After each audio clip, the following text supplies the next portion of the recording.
Recently recognized by industry trades as Hartford, Connecticut's 40 under 40, you helped scale from 4.2 million to 42 million in just 5 years.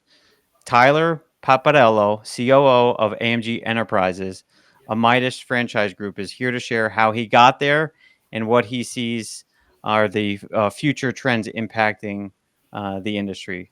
So, Tyler, welcome so much. And what's the secret sauce to 10xing your company? Yeah, thanks for having me, Mike. Really excited to do this. I think there's a couple things. I think it's a great question. In my experience, I think you have to be able to take calculated risks, and you have to. I think you have to be brave in that regard. I also think that you have to develop very strong processes, and you have to have scalability in mind when you do it. Oftentimes, a lot of organizations will make processes that they tend to outgrow, and then they're redoing these processes over and over again.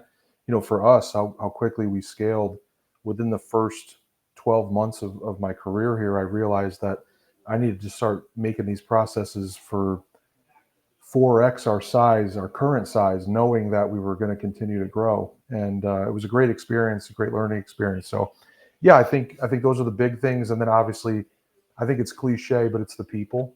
You have to be really, really good at recruiting. You have to be really, really good at developing, and you have to be really, really good at training. And you have to take really good care of your people. And everything just multiplies from there. So going back, I think you initially started with like systems. Were there any specific systems? Like I read the book Traction a couple years ago, and the frameworks that they share with an EOS system. Was there any particular book or framework that you learned that you folks maybe still follow? So there's a couple different things. I mean, from a in my position now, I joke around. I get a lot of windshield time because I'm usually all over the place, all over New England. Excuse me. Um, I've probably listened to 100 audiobooks, and there's a couple that really stand out that we actually teach in our leadership meetings. The Five Levels of Leadership by John C. Maxwell is a big one. Atomic Habits is another great one.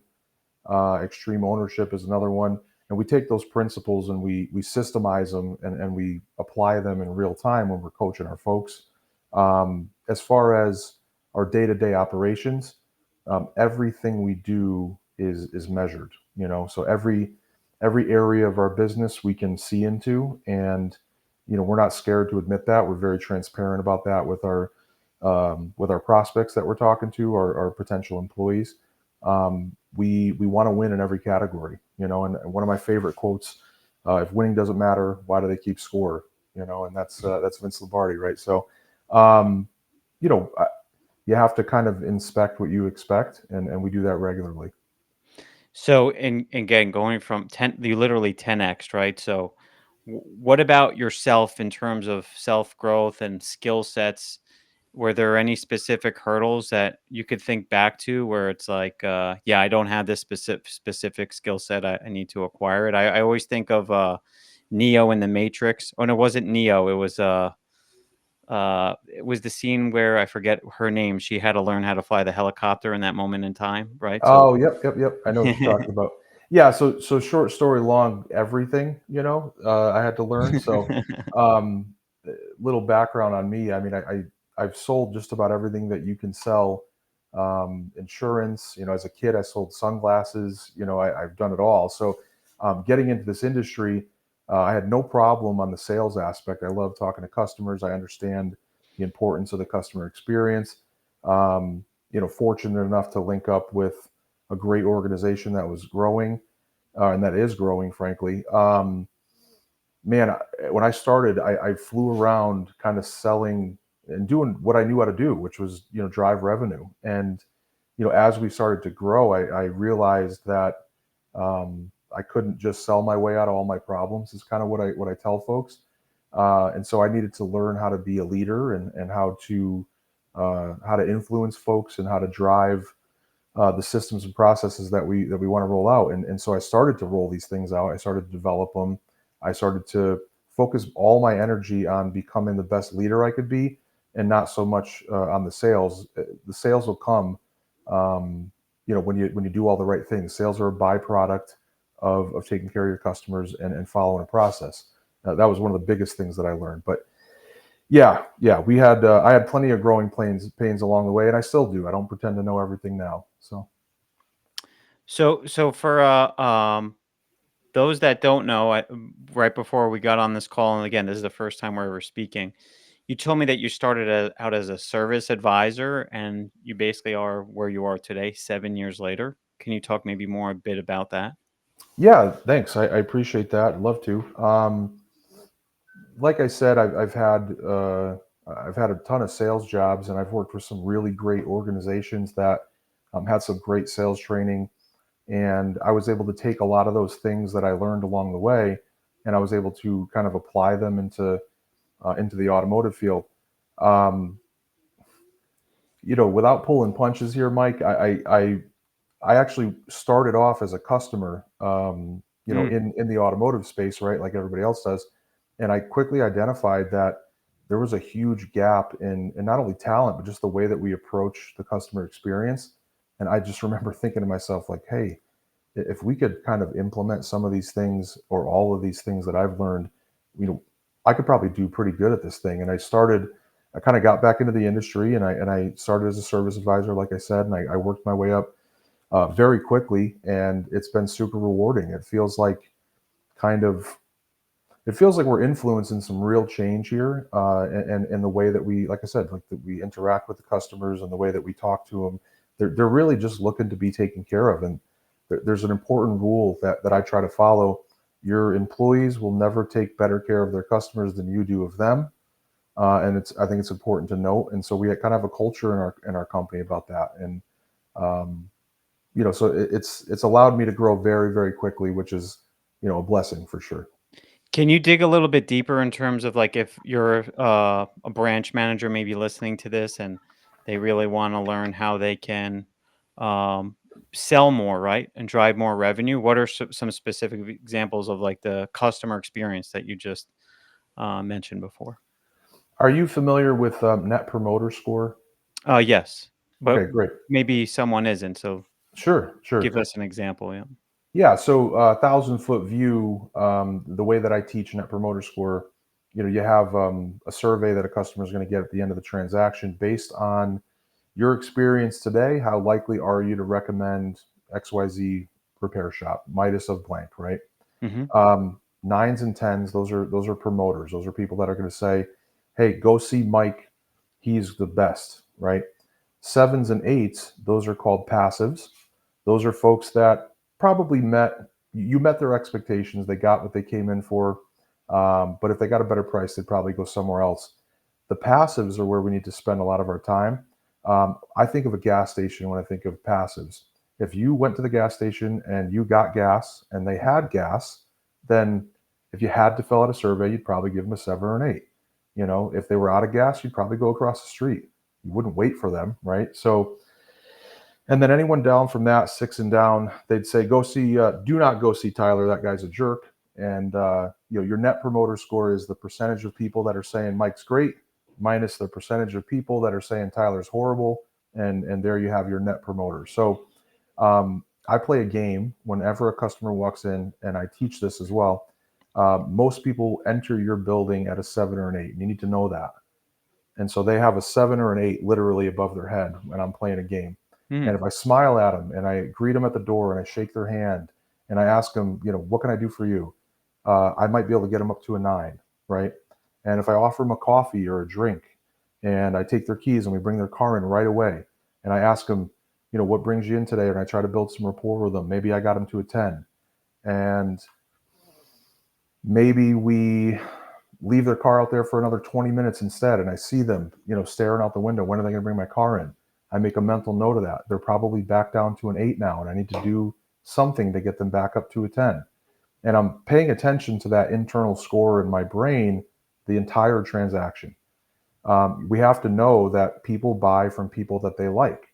And if that customer's at a 10, when it's time to present the findings of whatever we found when the vehicle's in the shop, they are significantly more likely to do business with us if they like us and if they're at a 10. And we have to know that going in. A lot of people think that we are doing them a favor by looking at their vehicle, when in reality, they're doing us a favor by coming into our business. I also did B2B sales, and I door knocked on, my job was to get to folks that were at the, chief executive level and try to tell them that their business wasn't running as profitable as it should be. I mean, try pitching that. So getting back into the retail space where people are actually coming to see you with money in their hand and saying, can you help me? I mean, it's a blessing. It's a blessing to do what we do. So how do that's great. I like I've never heard that analogy in terms of everyone walking with the 7 or 8 and you're training your team to bring them up to the 10s with some simple actions. How do we ensure that our team is actually doing that when we're, let's say, not there Yeah. So I or think at you have scale? to. Absolutely. I think in certain cases, like I told you, we measure everything. There are certain KPIs or key performance indicators that we have that are going to be reactive. And then there's certain ones that are going to be proactive. For us, we're measuring the responses that we're getting. A lot of people talk about Google reviews, Mike, and your Google rating at the retail level, it's super important. But the way I explain it to our folks, that's the makeup. That's your first date. That's you getting dressed up. That's the way you look on the outside, but your net promoter score, that is who you are internally. That is what your customers really think of you. Anybody can say, hey, I'll give you $20 off your oil change. Can you leave me a Google review? Sure. But the net promoter score, that is the real brass tacks, how you're taking care of your customers. So when we have a store that's struggling in that area, we take extra time with them and we explain the customer experience. And one of the things I love doing is leading by example. I love spending time in the stores. I spend, to this day, probably too much time in the stores, 80% of it. And I love leading from the front. And I say, let me explain to you what a good experience will be. And I'll have them literally sit next to me, and we'll work shoulder for shoulder that day, and I'll take excellent care of our customers. And sure enough, the revenue is usually there because, like I said, people want to do business with people they like. And in terms of like these poor performing stores, so other than I would say like you going there, what are the biggest changes that you're seeing or like ways that you've seen kind of these turnarounds happen uh, in your time? Yeah, I mean, I think that in our growth that we've had, we've bought some lower underperforming locations, and it's kind of our wheelhouse. We take these locations and we frankly we turn them around, and we do that by bringing people in, and also by teaching the existing folks. And there's plenty of shops where we're able to retain a lot of the incumbents, and just by teaching them a new way of doing things, it's great to watch the aha moments that they have. And then when we teach them something, we usually ask that they apply it immediately, because that's when it cements and it becomes part of their process. They say it takes 21 days to make a habit. So if you want a new hire training program that's effective, it needs to be 21 days long at least. So that's a big part of what we do. And we also, like I said, when you're measuring something every single day, if it's really an area that you want to improve, you're going to talk about it every single day. And so if we have most of our stores, a large majority of them are doing a phenomenal job. And for the ones that aren't, those are the things we're talking about. We're giving them a call and we're saying, hey, what happened with this particular customer? What do you think you could have done better here? And, and then we're applying that coaching immediately. Hey, going forward, can you call this customer back? And can you try it this way? Can you let me know how it worked out? And that's been super effective for us. Awesome. So yeah, sounds like systems and SOPs was really your first response. And when I asked you, how did you 10x? But the second was, I think, all around the talent piece. So shifting to the talent part of the discussion, one of the I would say like the lifeblood of our industry is the technician or the machine that kind of makes everything go. But it's the number one issue that I hear about in terms of attraction and retention. So maybe we could talk about how you're winning in terms of starting with the attraction piece and then maybe with the retention piece at a high level. What are your Sure. thoughts?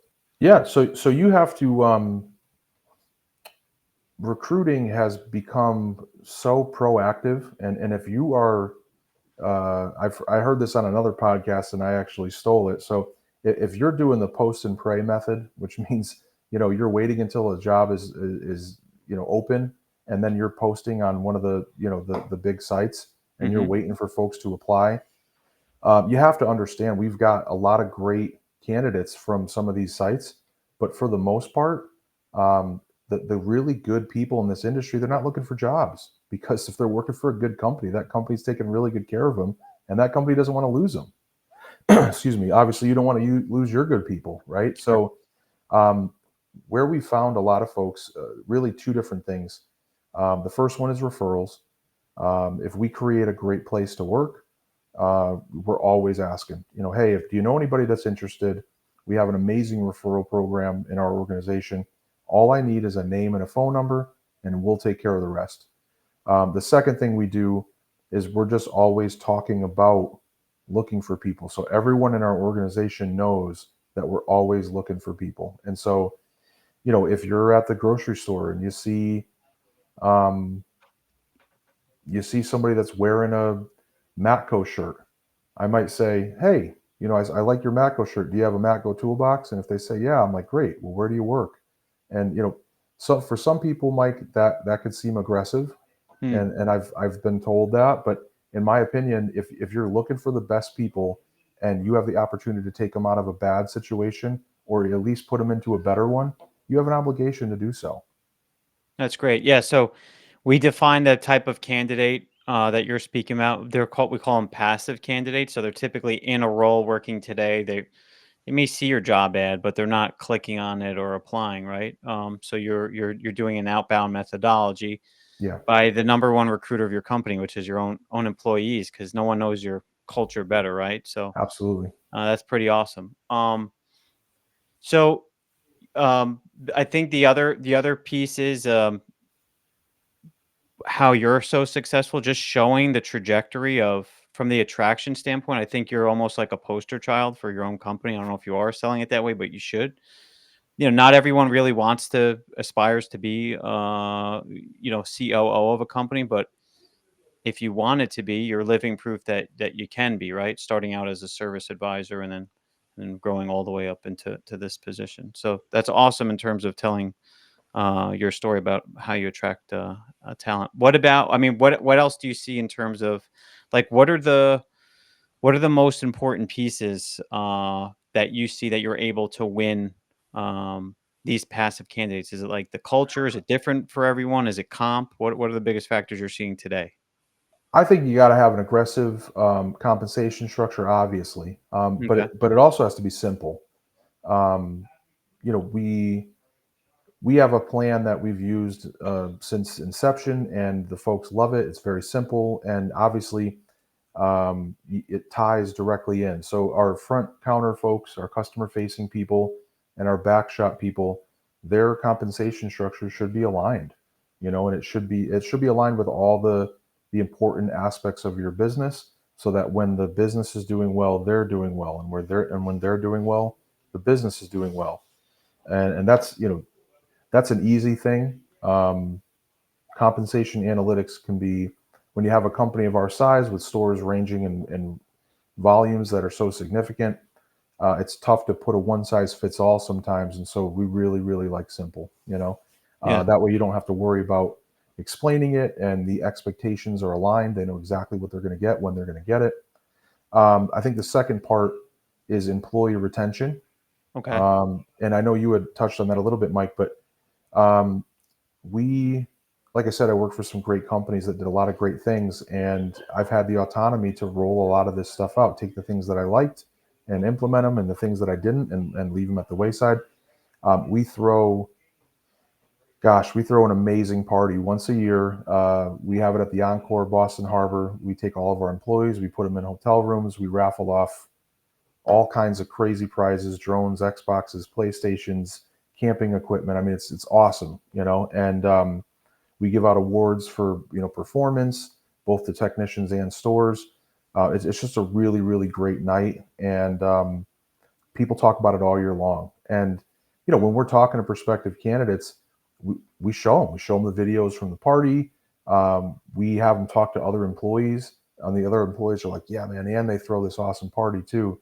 Um, when you're able to retain people, and your people believe and know that you care about them, that's when you're going to get the quality referrals. That's when you're going to get the people uh, that they know are really, really good. Who's the best technician you ever worked with, or who's the best service advisor that you ever worked with. That's when they're comfortable giving you the really, really good ones. Hey, that's awesome. It sounds like building into that culture, just beyond the comp piece and really tying them into your company's mission vision. What about in terms of attracting and retaining, just specifically on Gen Z? Are you seeing more turnover or any differences versus other generations versus Gen Z? And if you want, I could define. I think Gen Z is now 18 to 20. It's the younger generation that's actually in the workforce. They make one in five of every worker in the U.S. currently. Yeah, so I think a majority of our Gen Z employees are in entry level positions um, at this point, obviously. But Yep. what I will say is we kind of we have a blanketed approach to things, and what we do is we have to ask questions in the interview. If you're doing your job properly, you have to find out what motivates that particular employee, and so we have a profile on that actual employee. For most folks, Mike, it's it's money. Sometimes it is notoriety. In other words, they want to be patted on the back, which is fine. I'm one of those people, frankly. Upward mobility or advancement, work-life balance. For some people, it's a combination of those things. For some people, it's specifically one thing. And you have to ask questions that extract that data. If I just said to somebody, "Hey, what's the most important thing that you're looking for in a new employer? Do you want to just make sure that you make the most money?" Most people are going to say, "Yeah." But if Hmm. you can ask them questions around that topic and pull that information out, more or less a personality assessment, if you will, you can find out that this person wants to work as hard as they can for 40 hours, and then they want to go spend time with their family, and that's okay. Those are great employees too. Some people will want to work here for 60 hours, and they want to move up as quickly as they possibly can, and that's great too. Some people want to work um, as much as they need to be the number one in their position in their company, and because they want the notoriety behind it. Hmm. So we've got folks that, like, we have a 23-year-old store manager that is That's awesome. started off as a general service technician with us, knowing absolutely nothing about cars, while he was in school for business. And he graduated for business. We put him on the counter as a service advisor. Within 6 months, he was promoted to assistant. And then about a year later, he was promoted to store manager. And man, Mike, he is absolutely crushing it. I'm not going to tell you his name because of what we just talked about regarding recruiting, but man, Yeah, is he crushing it. that's great. That's great to hear. And again, Yeah, another poster child for your company while you're attracting talent. it's an amazing So, story to tell. so it sounds like there are some differences, but really with the blanket approach, it's more customized per the individual. But any other trends you're really seeing with the Gen Z that, like, for example, that they really want to see or be part of something bigger, that mission vision versus maybe other generations where it wasn't so important for them. But but they really don't value maybe comp as much as, let's say, our generation. Yeah, I think that's a pretty good point. I think, and I don't want to necessarily label an entire generation, right? But in my Sure. experience, As a um, whole. yeah, as my experience as a whole, I think from some of the younger group, the Gen Z, we've given some of them some special projects. I think doing the same jobs over and over again can become mundane to them, Mm, and some of these folks are, they're super tech savvy, just out of the box, right? Because they grew up with tech. I mean, my generation did too, but not like them. I mean, my yeah. son's 12 years old, and he can do basic coding, and it just blows my mind, right? Wow.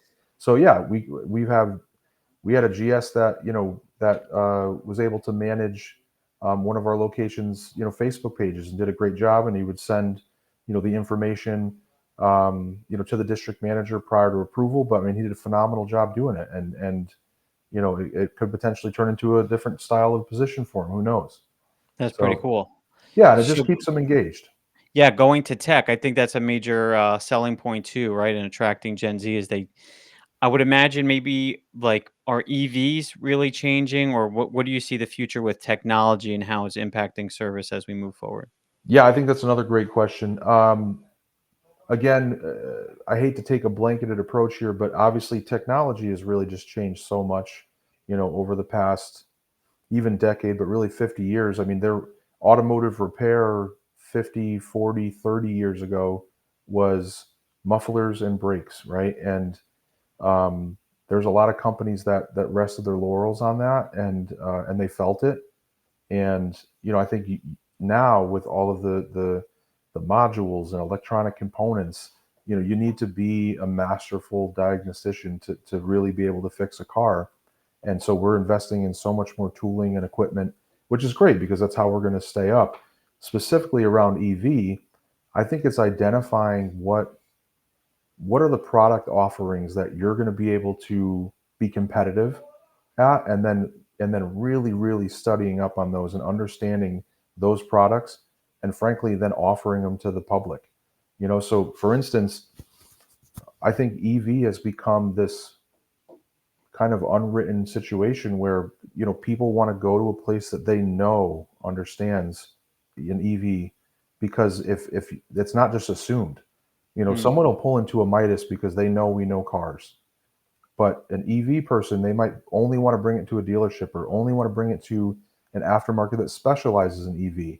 So I think it's important to get out to the public and share with them that we're fully equipped to work on these vehicles. We're fully prepared to, and a lot of our shops are changing their reader boards and doing social media stuff and talking about that all the time, because ultimately they're going to need tires and brakes, and even though they're electric, they do have fluids as well. So knowing that stuff and being comfortable with it is the only way we're going to make it to the future, frankly. any last words in terms of like the future or trends that you're seeing?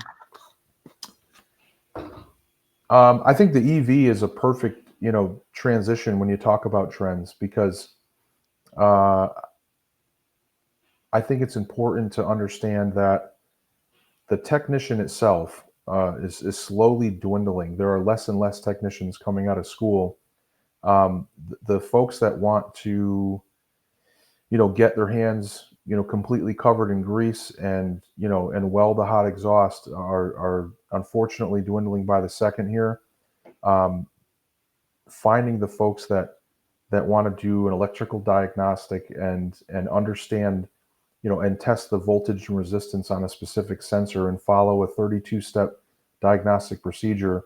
I think those folks are doing just fine, and they're still coming out of school. And you have to understand. We have to understand that, and we have to appeal to those folks, because that's going to be the future of the industry, I think. Interesting. So it's basically getting more technical, and the folks. You're saying the folks that actually like the more traditional are less in the trades in terms of the folks coming out of school. Yeah, I think the schools are producing more technician-minded folks and less mechanics, and there is most certainly a difference, Mike. Awesome. Well, thanks so much for sharing everything today, Tyler. So if someone is interested, maybe in joining as a tech, or if someone's looking maybe to be acquired, what's the best way to reach out to you in the New England area? Yeah, I mean, you can reach out to me directly. We have pretty much every position in our company open, and you can apply for. And we always can find room for good people. We're always growing. We have shops coming on regularly. We have a saying that if it's 6 bays in New England on a main road, we're going to take a hard look at it. And so we've continued to grow following that model. And so having people ready to go is a big part of what we do. So you can also message me directly on LinkedIn. Like I said, that'd be great. Awesome. Well, thanks so much today, Tyler, and congrats on all your successes. And looking forward to seeing what you do over the next 7 years. Yeah, thanks so much, Mike. Thanks so much for your time too, and I appreciate having me on. Thanks again. Bye bye. All right, take care.